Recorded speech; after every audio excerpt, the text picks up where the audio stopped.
you know, put the inventory in, then you have to do the counts, and, you know, it was just going back and forth, making sure the pictures line up the correct way. You know, I have a certain way, he has a certain way. So that was the challenge for me. As it goes for getting the product out there and shipping, to me, once we all our accounts are linked up, so we use a certain amount of accounts that for paying. We use PayPal, we use our main hub is Square, which is another payment method. That and I'll explain that a little bit more, but we're going to go back to the internet portion of it. Like when we're online, everything is filtered through PayPal, and we use our hub as an e-commerce web base where we hold all our what am I trying to say? So so I know we're getting away from the challenge question, but real briefly, we import. I Chandler, just a second. You know, the IT stuff is a big challenge as well. Because you know. Okay. So that is a challenge. We shop for 2 or 3 platforms, GoDaddy, BigCommerce, and I think Square was another platform based. We chose BigCommerce. And when she says we created our own website, well, they did the foundation. They did the back end work. We do the front end. We just load the information. But believe me, BigCommerce is more for people who essentially know code. And we don't know code. But we learned it. It's a bit more dynamic. In other words, it gives you many more options as, say, GoDaddy or Square. So that's where it was really attractive. Yes, there was a challenge, and there certainly still is, but definitely not as much.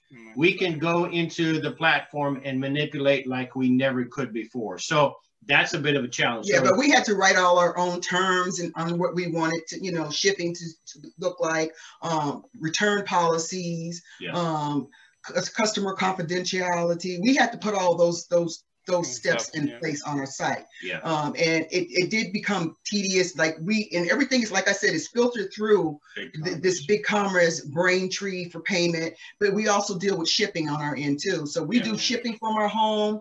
You know, it was just, everything was new, but if we didn't have those specific background set skills, we wouldn't know how to do it. Like I've worked in shipping departments before.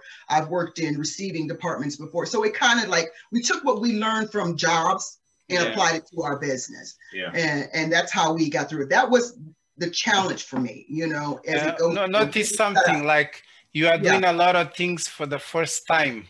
You know, and you're always overcoming things, you know. You take actions quick, and then a challenge come like the digital stuff. It's a big challenge for everyone. If you're not into much digital things, if you never build a website before and you want to build the e-commerce, it's hard. It's not easy. And you overcome it. You have your website. It doesn't need to be like perfect, but as long as people can go there and buy it, that's the main thing. And later you can improve it, you can do whatever you want, but at least for now you've done it, you know. So you touch on something though. I need to pass on to people that not everybody, certainly nobody, the only 2 people that know our mistakes in our business are my wife and I. Nobody else knows our mistakes. And so if people are thinking that, man, I'm doing this wrong, well, guess what? You're the only person that knows that you're doing it wrong or did it wrong, and nobody else knows. You don't have to answer to anybody else. You're not held accountable to anybody else. Nobody else needs to know your mistakes, your hiccups, any challenges. You only know that. So what other business owners or what consumers see is the glossy, you know, really nice stuff, but they don't know the problems and the work and the failures behind it. We have had many failures, and we're still working through issues that people don't know of, and we don't want them to know of. But we know the only way that we can progress is to fix those problems.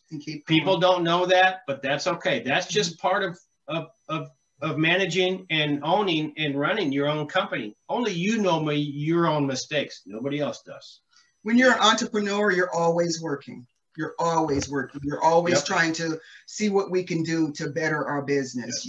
You're on the job. You're on the clock 24/7. You know, so, and that's how we look at it. And you asked for challenges personally. So she's talking from what she manages in our company. From me personally, so we're going into our second business, what I call a second business cycle. I define our business cycles as from the time I reach out to a supplier, whether it's new or an existing supplier, to fast forward to where we make that new purchase product available to the consumer on the website. So that's, I consider that one business cycle. We're entering into another. I've reached out to 15 new suppliers in Ghana. Right now in Ghana.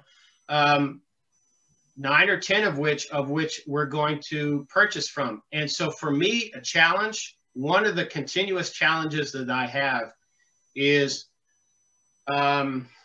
communicating with suppliers. Everybody communicates differently. And I'm not talking about a language barrier. I'm talking about the importance of communication B2B. If the supplier is not necessarily as interested in progressing with a purchase than I am, I get a bit frustrated because I ultimately I really do. Movers. I get frustrated because I'm trying to coalesce all of this inventory into one shipment, and if new supplier X responds within 2 days, but new supplier Y takes 2 weeks to respond, it's a bit frustrating. So I've learned, and it's still challenging for me, believe me. Cut off. I set due dates. Now, mind you, I communicated to all of our new suppliers at the beginning of December. And December, the second week in December, thereabouts, everybody goes on vacation in Ghana for the most part. Right? Now, that was a bad thing to do, right? I learned my lesson. That won't happen again. Something you learn, and then you go from there. And they don't typically return until about mid-January. So I had to send a second email to all of my new research suppliers that we wanted to purchase product with. Look, there's a deadline. You got to give me this information by the 15th. And then we gain traction. We move. So there's a bit of a challenge as far as, just because I think something is important doesn't necessarily mean that the other person thinks it's important.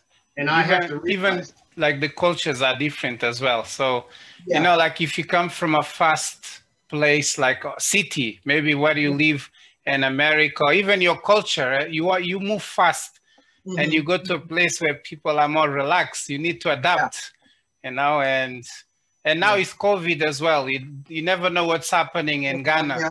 Some places, even in Cape Verde Island, there's lockdown there, and people they need to stay home as well. So you need to be extra patient, but still you also have your business, and you have to look for people who want to do business, no matter what, you know. So another challenge, my second and last fundamental challenge is I still work a full-time job.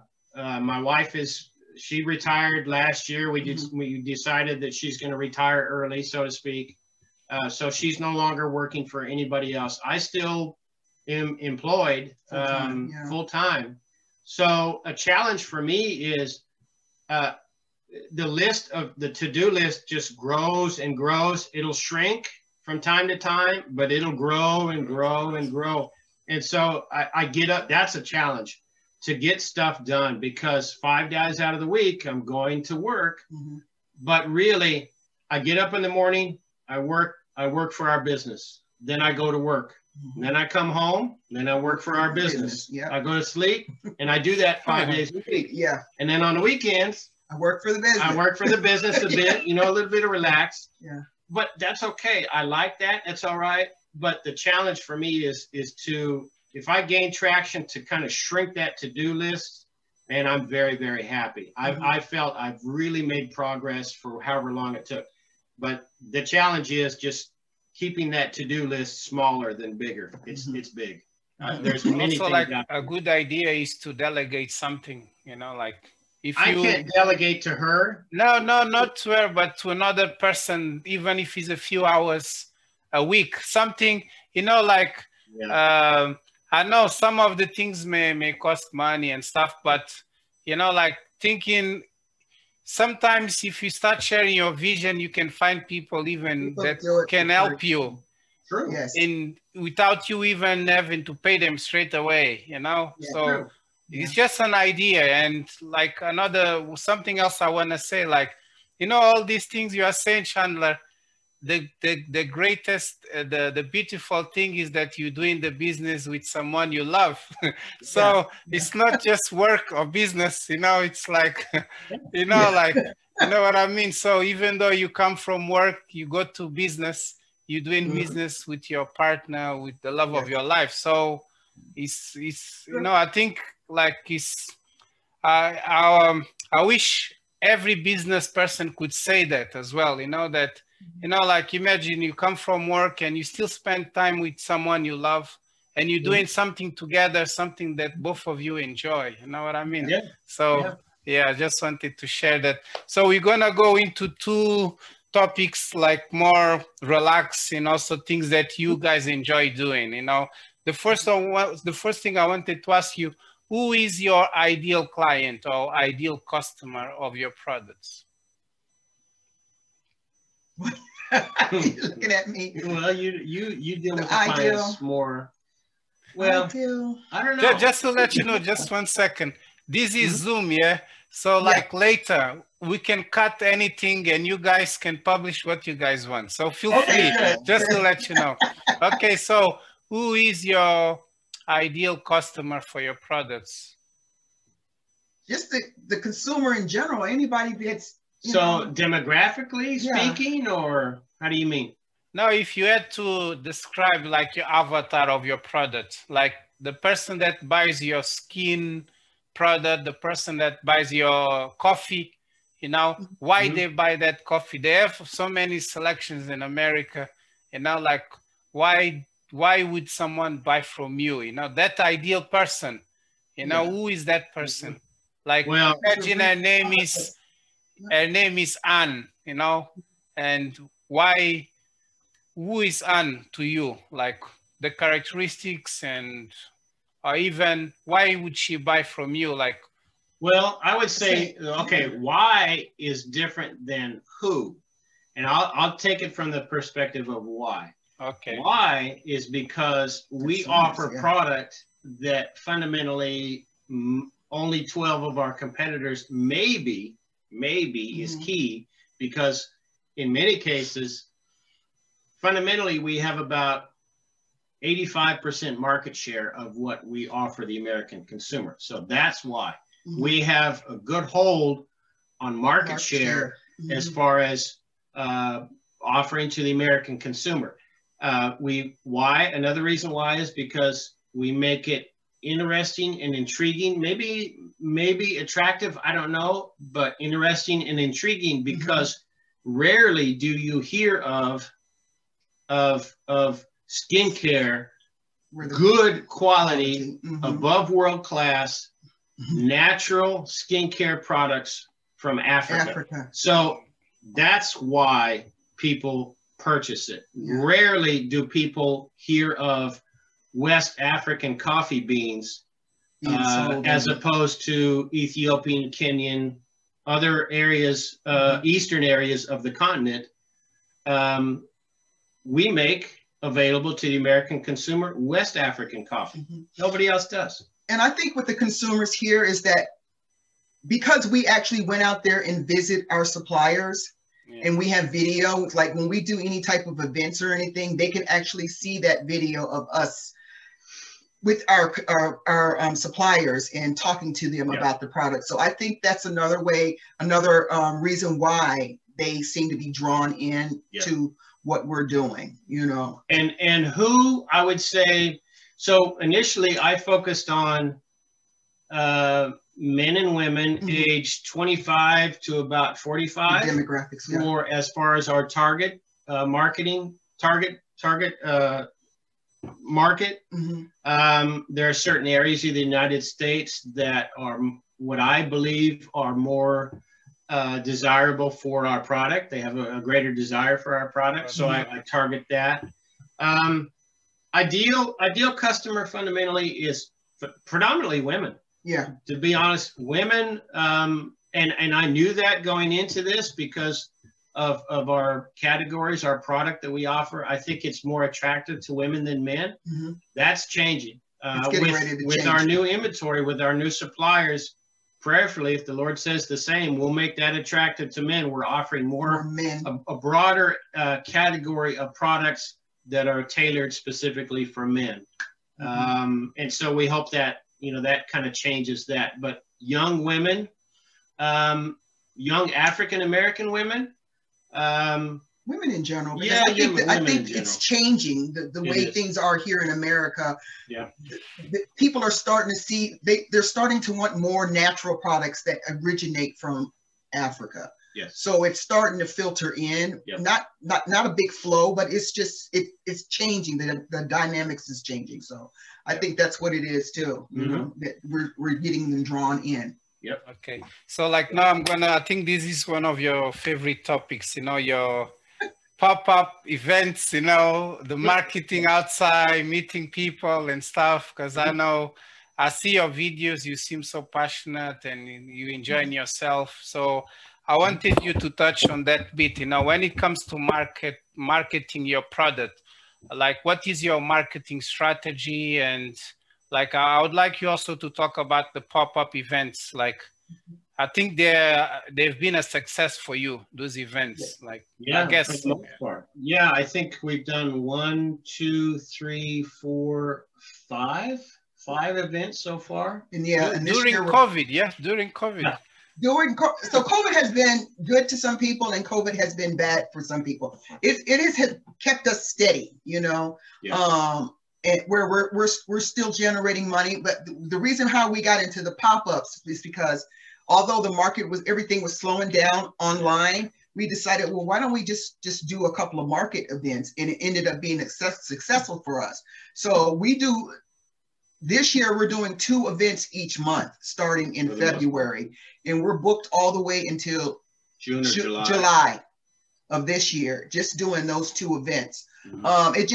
Each month, it's just another way to market yourself, to get the product out there, and then you get to float your business cards around, and then people what they like is that you're online. So if you got a family member that lives over in Detroit, but there's a person here that likes that product, they can say, hey, go online and order it, blah blah blah blah blah, spread the word. So that's another reason why we kind of just do the pop-up shops. So yeah, we realized, we knew that, our business model is such that our main channel, which is 90% of our sales, is online. That's the way that it's founded. That's the way the business model is structured.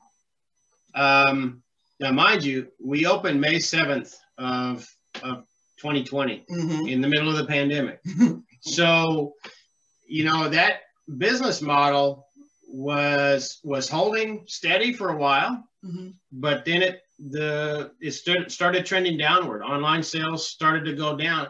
Coincidentally, at the same time, we started doing pop-up shops. We would book with host and vendor or a host for these pop-up shops, and it was an inverse. As online sales went down, pop-up sales started going up. So fundamentally, we replaced the revenue that we were making that started almost drying up online, and we replaced that revenue with pop-up shops. So and that really, it was just a complete switch. So that the other 10% of our business model was the pop-up shops, area festivals and events. But now it is fundamentally, that's our revenue source, pop-up shops. Online sales are not good recently, I would say within the past 2 or 3 months. And, it's no secret. Let's be honest. I mean, full disclosure here, everybody has problems in their businesses. We will overcome this, and we're changing this. Hence the reason we're booking, probably about 2 pop-up shops a month to make up for that difference in the model. And another thing, sorry, Regina, you can go on. No, go ahead. Yeah, I was gonna say, because I want us to bring value to people, and how to how to make sales during the pandemic, during COVID. So like you guys, you've successfully been selling through pop-ups in the last few months, okay? Like, how do you go about to set up a pop-up? How does it work? Like in America or even in your state, or like imagine if someone wants to start in April, what would you guys advise? Okay, so for the pop-ups, basically how we ended up doing the pop-ups is like, it was a lot of marketing through Instagram and Facebook. So basically your friends start seeing what you're posting, right? Yeah. Their friends start seeing, and the word gets around to somebody mentions a pop-up, somebody who's going to have an event, and say, hey, we need a certain amount of vendors to come out and support this event. You just link up with those vendors or the person that's going to ready to host the venue, and you just start doing pop-ups. And you communicate with them, you ask them, do you have any openings for a pop-up shop? They say yes, they say no. How much? We pay a fee. They send us over their terms and conditions. Usually it's 1 or 2 tables. It could be outside. So we have outside structure. We have our capital where we purchased a portable tent, a pop-up tent. We have 3 tables. We have 3 chairs. We actually purchased a trailer that we haul behind one of our vehicles. Everything that we need to sell our products at a pop-up, whether it's inside or outside, we have it. We pay the fee, we schedule it, we show up about 2 hours early to set up. That's typical. That's what they allow. We set up. The venue takes place over 4 or 5 hours. We sell product. And then we've established that relationship with that host. She sends us a calendar, say, hey, I've got 5 events over the next 4 months. Do you want to be a part of this? Yes, no. And then we just keep going. And another way you can market yourself too is that every city and every state has events happening. Yep.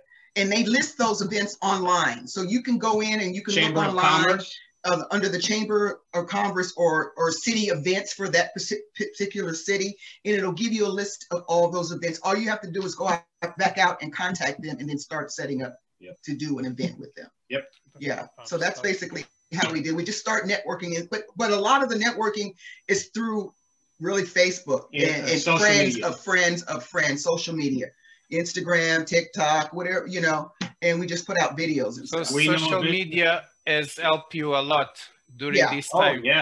Fundamentally, yeah. So as far as social media is concerned, I'm in charge of marketing and again,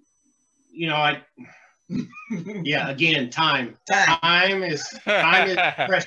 Marketing, it takes a lot of time. Marketing takes a lot of time. I've learned a lot. I've learned to scale it back and not try and be so perfect because I need to get content out there. If you don't let folks know, irregardless of whether you think it is as it should be or it's not quite perfect, unless you get it out there, people will not know. And if people do not know, they will not buy. So it falls on.